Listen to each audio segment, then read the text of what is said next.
Hello student, class is the video 4 of the chapter how when where, जो हम chapter पढ़ रहे थे।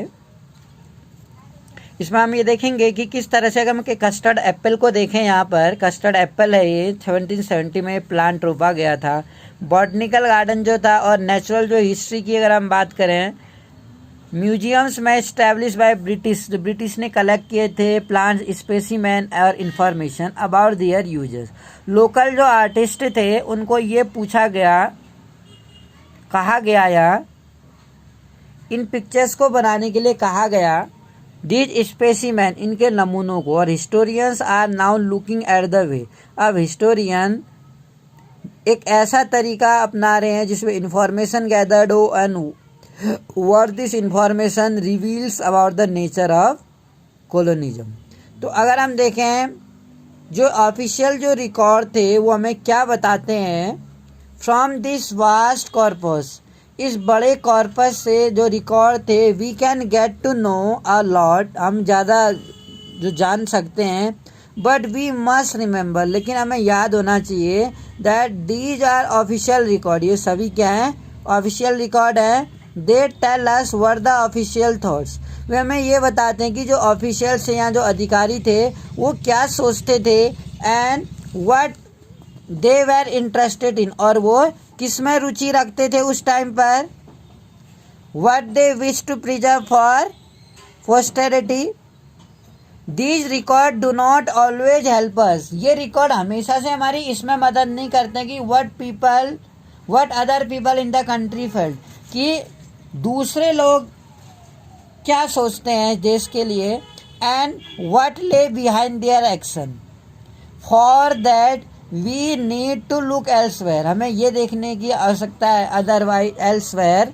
When we begin to search, जब हम ये देखने की तलाश करते हैं अदर सोर्सेज, जो अदर स्रोत हैं, we find them in a plenty thoughts are more difficult, जो बहुत डिफिकल्ट हैं to get their official record गेन करने के मुकाबले में। अगर हम देखते हैं कि जो अदर सोर्सेस हम ये पाते हैं कि प्लेंटी थॉट, बहुत कई सारे विचार आते हैं जो बहुत सारे कठिन होते हैं, कि इतने ज़्यादा विचारों का एक ऑफिशियल रिकॉर्ड रखना बहुत टफ हो जाता है।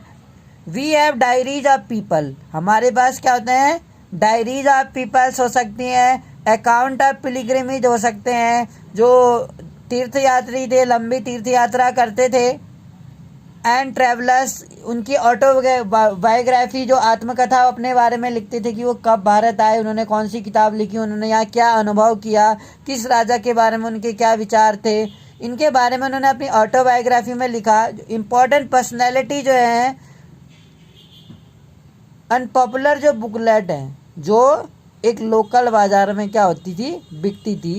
एज प्रिंटिंग स्प्रेड, जैसे ही जो प्रिंटिंग थी उनका विकास हुआ, स्प्रेड फैले। दो न्यूज़पेपर वेज पब्लिश, और जिसमें जो अखबार पब्लिश होते थे, एंड इशू वेर डिबेटेड, और जो ये मुद्दे थे इनका डिबेट होता था, इन मुद्दों का जनता में क्या होता था, डिस्कशन होता था। लीडर्स एंड रिफॉर्म्सबल, जो नेता थे और जो रिफॉर्मर थे, रोडबल, उन्होंने अपने आइडियाज़ के बारे में कुछ लिखा, अपने विचारों को फैलाया। Poets and novelist wrote to express their feeling, और जो कवि थे और जो नोवेलिस्ट उपन्यासकार थे, उन्होंने अपनी जो अनुभव थे उसको व्यक्त किया।